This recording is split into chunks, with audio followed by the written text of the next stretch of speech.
पैसा कमाओगे, मनमानी शब्द है मनमानी, मनमानी में अधर्म भी आता है। धर्म से धन कमाएंगे, शब्दों का ही उत्तर होता है। धर्म अर्थ काम मोक्ष, धर्म से धन कमाएंगे और कम से कम खर्चा करके हम दूसरों को खवाएंगे, दूसरों की सेवा करेंगे, ठाकुर जी को विराजमान करके, और हम सेवा पूजा करवाएंगे और स्वयं भगवान का चिंतन करेंगे, भगवान की कथा सुनेंगे। इससे तो भगवत प्राप्ति होगी। और केवल हम धर्म से धन कमाएंगे, बहुत एक एक शब्द अध्यात्म के हैं, केवल धर्म से धन कमाएंगे और हम ये सब करेंगे तो स्वर्ग जाएंगे, और मनमानी आचरण से धन कमाएंगे तो ये सब करते हुए भी नरक जाएंगे। जैसे आप 10 लाख रुपए पापाचरण से कमाए और 1 लाख रुपए संत को दे दिए, और वो संत जब वो 1 लाख रुपए प्रयोग करेगा तो उसकी बुद्धि भजन में नहीं लगेगी, तो आपका वो पाप तो बना ही, और संत का भजन न कराने का वो पाप बना, दोनों तुम्हें नरक ले जाएंगे। धर्म से जो दान शब्द है वो है कि धन मेहनत से कमाया, धर्म से कमाया, तो 100 रुपए में 10 रुपए दे सकते हो किसी को, 90 रुपए तुम प्रयोग करो और 10 रुपए किसी गरीब को, बीमार को, किसी को भी दे सकते हो। ये तुम्हारा दान बढ़िया रहेगा, धर्मयुक्त रहेगा। मनमानी आचरण से तो ये भूल कर रहे हैं जो लोग मनमानी पापाचरण करके सोचते हैं कि हम दे देते संत को तो वो नरक जाओगे, और उस संत की भी बुद्धि भ्रष्ट हो जाएगी और आपको भी नरक जाना पड़ेगा।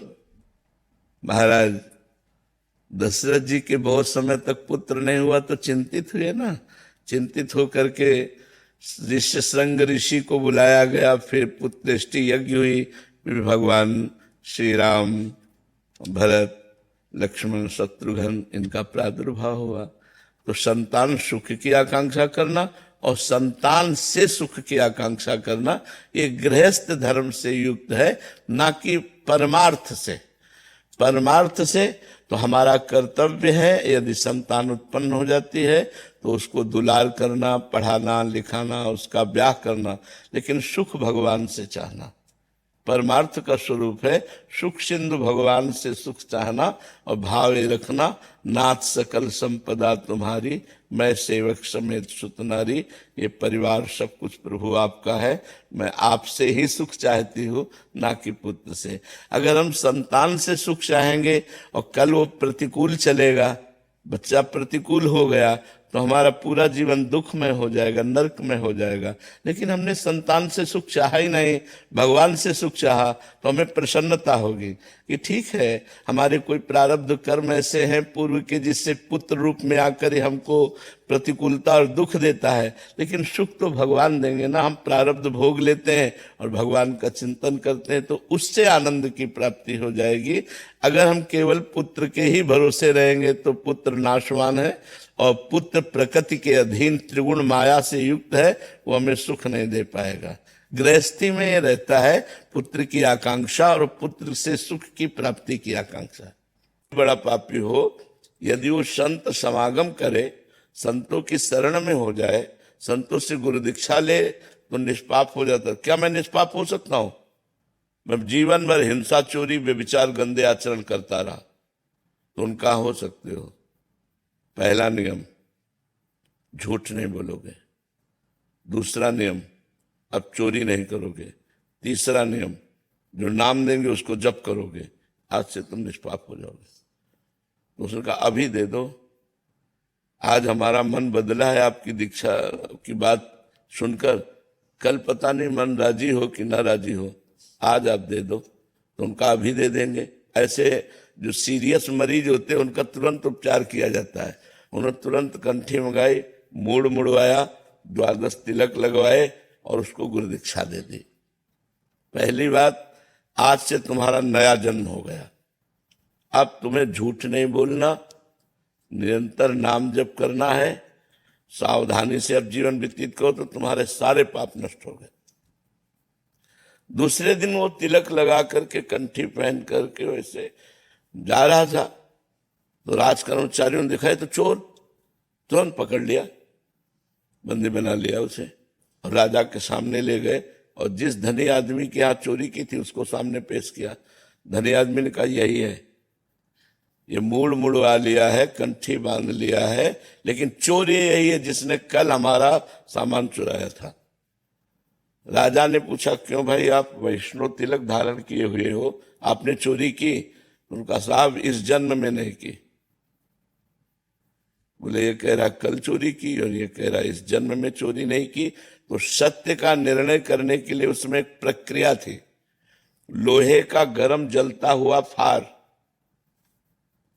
उसको हथेली पे पीपल की पत्ती रख करके और 7 बार कच्चे धागे से ऐसे करके और उसके हाथ में रखा जाता था और 7 कदम चलवाया जाता था। अगर धागा जल गया, हाथ जल गया तो झूठा, अगर धागा भी नहीं जला, हाथ भी नहीं जला तो सच्चा। अब चोर को कहा गया कि तुमको ये परीक्षा देनी पड़ेगी। बोले, पक्का दूंगा। वो प्रक्रिया की गई, उसने मन में विचार करके गुरु के चरणों में प्रणाम किया, कहा, गुरुदेव आपने कहा था कि दीक्षा लेने के बाद नया जन्म होता है। मैं उसी बात को कह रहा हूं कि जोर से बोला, मैंने इस जन्म में कोई पाप नहीं किया। और 7 कदम चला, बिल्कुल नहीं जला, फेंक दिया, लोहे का फार फेंक। राजा ने कहा, इसको मृत्यु दंड दो, जो ये धनी मानी है ऐसे संत पर चोरी का इल्जाम लगाता है, इसे मृत्यु दंड। तो उसने कहा, महाराज उसको भी मृत्यु दंड मत दो, क्योंकि वो भी सही कह रहा है। बोले, अब तो मान ही नहीं सकते क्योंकि प्रमाण हो गया कि आप सही बोल रहे हो। बोले, महाराज मैं कल चोर था, आज नहीं चोर, कल चोर था।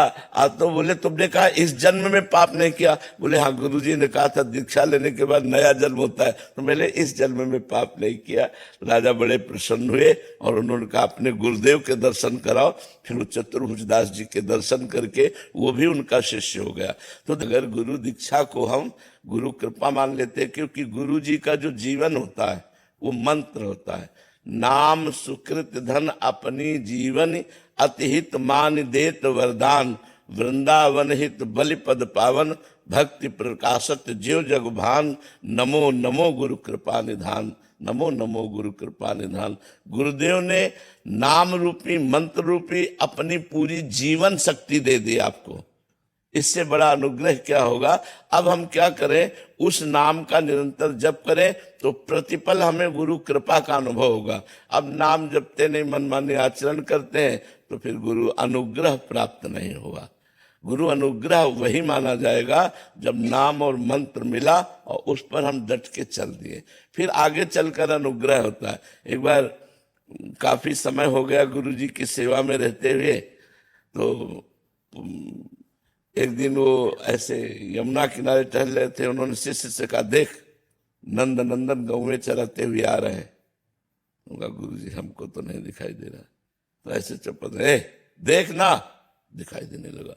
तो जब गुरु सेवा और गुरु भजन और गुरु में समर्पण, तो दिव्य लीलाओं का दर्शन गुरुदेव कृपा करते हैं। जब तन मन प्राण गुरुदेव के चरणों में समर्पण हो जाते हैं। कृपा तो उसी दिन से शुरू हो गई जिस दिन से उन्होंने नाम मंत्र दिया। पर जब तक हम नाम मंत्र नहीं जप करेंगे तब तक कृपा का अनुभव, कृपा का साक्षात स्वरूप है भगवान का साक्षात्कार हो जाना। जैसे हम एक उदाहरण में बताते हैं, एक बहुत बड़ी संत हुई है करमेती बाई जी। उनके पिता व्यासदेव जी थे। वो भगवान की कथा कहा करते थे। करमेती बाई बचपन से भगवान की कथा सुनती रहती थी। एक दिन एक चोर, जिसके माता पिता ने शिक्षा दी थी कभी कथा न सुनना, और वो वहीं से गुजर रहा था, तो वो वर्णन कर रहे थे, आज भगवान श्री कृष्ण को यशोदा मैया ने सोने का हार पहनाया। सोने का हार? वो तो चोर था। सुनते ही कदम रुक गए। मैया ने फिर सोने की बाजूबंद पहनाई, फिर सोने का कंगन, फिर करधनी भी सोने की, आज लकुट भी सोने की दी, और लाला को गौएं चराने के लिए भेजा आज, क्योंकि भगवत लीला नित्य चलती है ना, तो उसे आज कह के ही कहा जाता है। वो तुरंत रुक गया, और जब सब कथा के भगत चले गए तो नजदीक गया और चाकू निकाली। कहा, इस धनी का नाम बताओ। देखो गुरु कृपा तुम्हें बता, समझ गए। बोले, ये हटाओ तुम चाकू। तुम इस धनी को क्या करोगे? बोले लूटेंगे। बोले तुम्हारी सामर्थ्य नहीं है कि इसको लूट सको। ये बड़े बड़ों को लूट लेता है, इसको तुम क्या लूटोगे? बोले बताओ। मैं कसम खाता हूं तब तक मैं पानी नहीं पीऊंगा जब तक इसको लूट नहीं लूंगा, क्योंकि आज तक मैंने जो ठाना है वो किया है। बोले अब हम बता देंगे तुम्हें। ये वृंदावन में रहता है, इसका नाम श्याम सुंदर है, और ये नित्य गांव में चराने जाता है अपने सखाओं के साथ। तो बोले निश्चित लूटूंगा। बोले सुनो, अगर लूट तुम्हारी धमकी से ना कब्जे में आवे तो माखन मिश्री दी, और कहा माखन मिश्री उसे खवा देला, फिर लूट लोगे तुम। उन्होंने समझ लिया कि भगवान की इस जीव पर कृपा हो गई, क्योंकि इसने हट कर लिया कि पानी नहीं पीऊंगा जब तक लूट नहीं लूंगा। अब वो नंगे पैर वहां से वृंदावन का पता लगाते हुए आया। उस जब हम आए थे तब वृंदावन का और स्वरूप था, तो 500 वर्ष पहले तो और स्वरूप रहा होगा ना। हमें तो मान लो 27-28 वर्ष हो गए, तो वृंदावन का और स्वरूप था। 27-28 वर्ष पहले ही ये सब रोड नहीं थे, लाइट नहीं थी, इधर कोई निवास नहीं था, जंगल ही जंगल, बड़ा आनंद में था उस समय तो जंगल ही जंगल।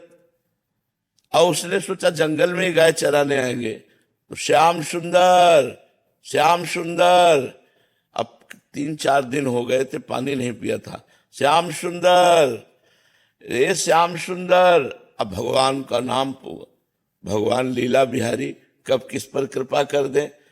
तो दिखाई दी सैकड़ों दिव्य गौएं, जो भगवान की दिव्य गौएं, और सखा पुकार रहे थे, ए श्याम सुंदर देख तेरे को कोई पुकार रहा है। अब वो ललित त्रिभंगी स्वरूप भगवान का कोटि कोटि काम को भी मूर्छित कर दे, ऐसा ठाकुर जी का स्वरूप है। मुनिमन ध्यान धरत लय पावत। बड़े बड़े मुनिजन जिनका ध्यान धरते, ध्यान में नहीं आते, वो प्रभु उसके पास गए। बोले क्या है रे, काहे को पुकार रहा है? बोले तुम कौन हो? बोले हमारा नाम श्याम सुंदर है। और ठीक वही आभूषण पहने थे जो व्यास जी वर्णन कर रहे थे, क्योंकि भगवान तो सर्वांतर्यामी है ना। वैसे ही सोने के लकुट, वैसे ही हार। उसकी दृष्टि गई। बोले जिंदगी में ऐसा हमको अवसर नहीं मिला कि एक बालक को लूट ले। उसने निकाली चाकू और कहा नीचे उतार के सब रख। दत्त हमें चाकू से डरते हैं। अब ठाकुर जी की वो मधुर भाषा, तो उसे गुस्सा तो आ नहीं रही थी, प्रेम आ रहा था ठाकुर जी को देख के। तो उसने चाकू रख दिया, बोला हमारा नाम नहीं सुना होगा, अच्छे अच्छे डरते हैं हमारा नाम सुन के। बोले क्या तेरा नाम है? बोले गोवर्धन डाकू। तो बोले पता है मेरा क्या नाम है? गोवर्धन धारी। ठाकुर जी ने कहा मेरा नाम गोवर्धन धारी। तब उनको पंडित जी की याद आ गई कि पंडित जी ने कहा था कि बहुत वो कब्जे में आने वाला नहीं। तो उसने कहा सुनो, ये अपने आभूषण दे दो, माखन मिश्री खा लो। भगवान ने उस जीव पर कृपा की। जे ही माखन मिश्री खाई और कहा तू भी पहले खा, क्योंकि तूने अभी तक पानी नहीं पिया। जे उसने भगवान का उच्छिष्ट, सारे पाप नष्ट हो गए, दिव्य ज्ञान प्रकट हो गया, और वृंदावन में रहकर ही भजन करके वो भगवान के धाम को गया। तो संत गुरु आज्ञा पर यदि हम अपना जीवन निछावर कर दे, तो देखो एक चोर को भगवत साक्षात्कार हो रहे। एक चोर दृढ़ निश्चयी हो गया, तो जो बड़े बड़े मुनियों के ध्यान में आने वाले भगवान नहीं, उसके ध्यान में आ गए। तो हमें लगता है हम लोग दीक्षा तो ले लेते, लेकिन गुरु की बात नहीं मानते। जब शरीर में सुख, स्वस्थता, तो भोग अच्छे लगते हैं, और जब दुख, विपत्ति, तो कुछ अच्छा नहीं लगता। भगवान का भी भजन नहीं होता। जब शरीर में पीड़ा होती ना, बड़ी परेशानी होती, भगवान का भी भजन नहीं होता।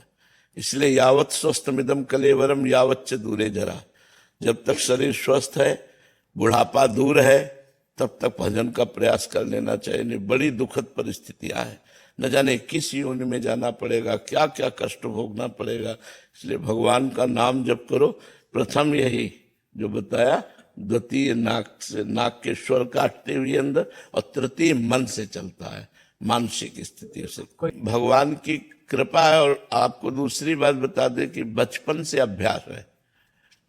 जैसे बूढ़ा आदमी हो गया और हाथ कांप रहा हो, लेकिन वो शूटर रहा हो तो वो निशाने पे ही गोली मारेगा हाथ कांपते हुए भी, क्योंकि वो शूटर रहा है ना, जीवन भर उसने गोली चलाई है। अब हम लोगों को तुम गोली बंदूक पकड़ा दो तो जो भरना ही नहीं आता, चलाने नहीं आता। अभ्यास योग युक्ते ने चेतसाना ने, अब हमारे कोई और है नहीं। दुख में है तो उन्हीं में, सुख में है तो उन्हीं में। देखो जीवन के साथ मृत्यु है, हम हर समय तैयार रहते हैं मृत्यु के लिए। अब जैसे वो कष्ट की स्थिति थी, उस समय भी मैं श्री जी का शरणागत हूँ, श्यामा श्याम का शरणागत हूँ। ये शरीर नाशवान है, आज नहीं तो कल छूटेगा। राधा राधा राधा राधा। बस आपसे बता रहे, आप सब लोगों से इसलिए बता रहे कि अभ्यास करो और भगवान को अपना मानो, तो भारी दुखों में भी एक आनंद बना रहता है।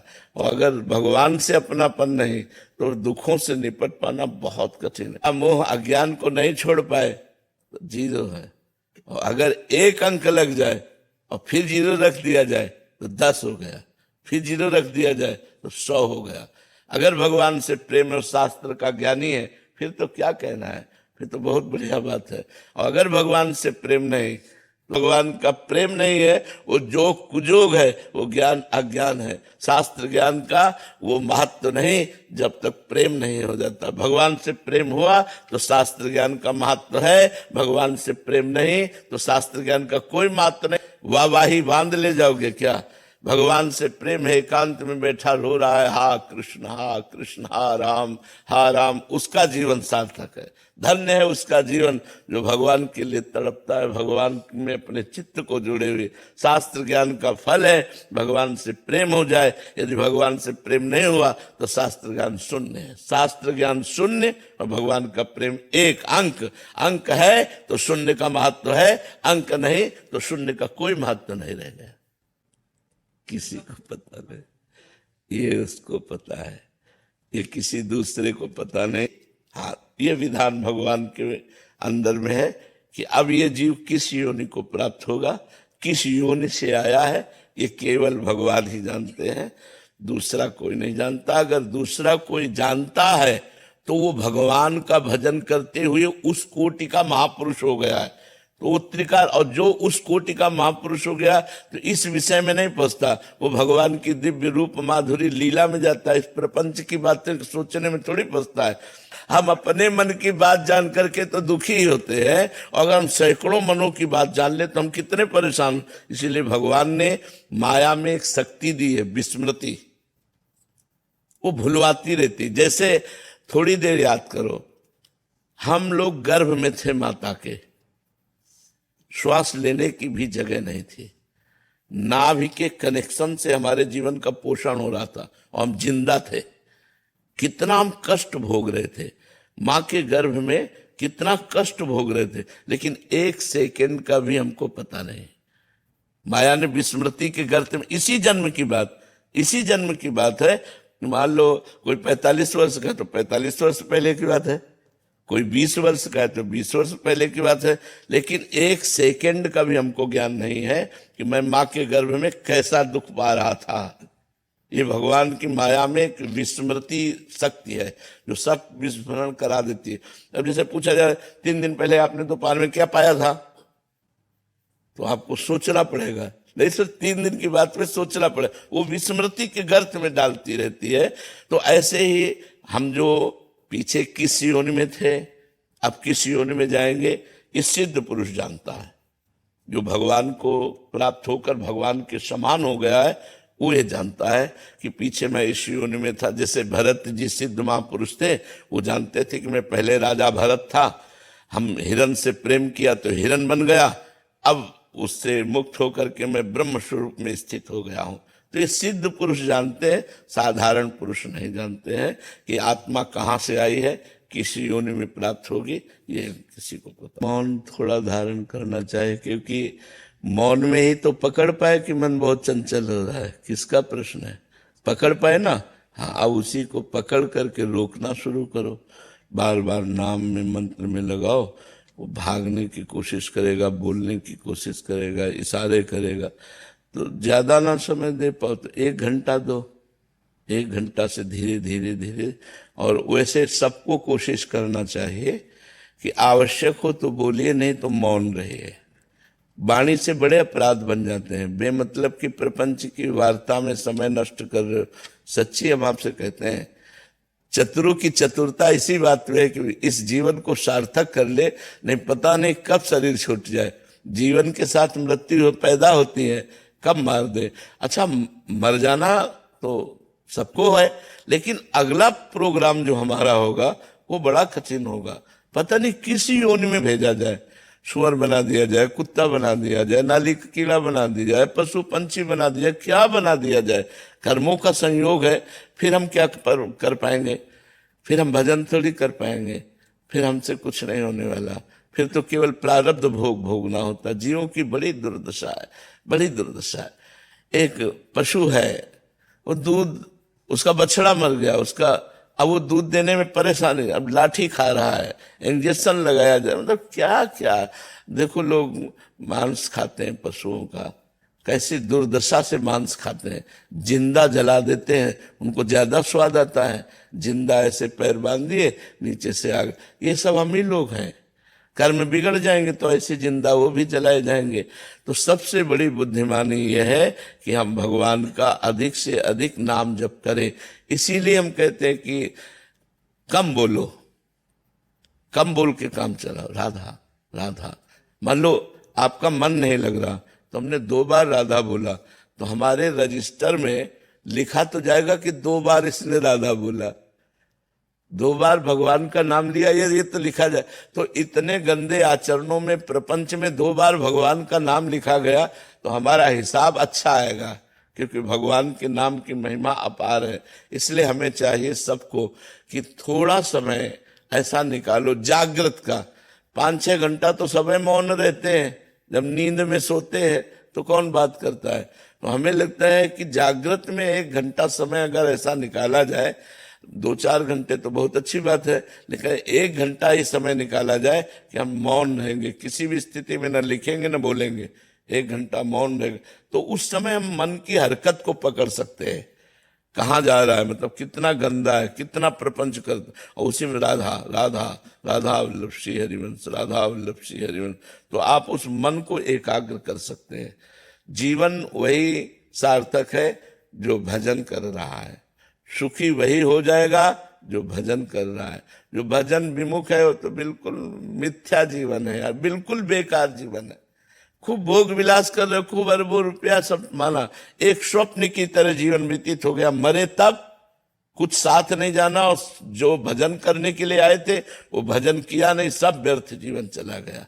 मरा हुआ मनुष्य है जो भोगों में रत है, जीवित वही है जो भगवान का भजन कर रहा है। उसमें भगवान की भक्ति नहीं आई, वो मुर्दे के समान है, जीदा है, व्यर्थ का। बिल्कुल सच्ची बात मान लो। आप भोगों में रत होंगे इसलिए आपको बात समझ में नहीं आ रही होगी, बिल्कुल यही सार बात दिखाई दे रही है। नाम जप कर लो तो तुम्हारा जीवन सार्थक, नहीं तो बिल्कुल बेकार जीवन। हमारा मनुष्य जीवन स्थायी नहीं है, ये क्षण भंगुर है, कभी भी नष्ट हो सकता है। फिर अगला जो प्रोग्राम है, अगली जो योनिया है, वो हमारे बस में नहीं है। अभी हमारे कान में दर्द, दवा ले लो, पेट में दर्द, दवा ले लो, लेकिन पशु पक्षियों को वो बता भी नहीं सकते कि मेरे कहाँ पीड़ा हो रही, सब भोग भोगने पड़ते हैं। इसलिए चतुरता पूर्वक अपने समय को बचाते हुए हम भगवान के नाम में लगावें। इसीलिए हमने मौन के लिए प्रार्थना की थी कि अधिक से अधिक मौन रहने की चेष्टा की जाए।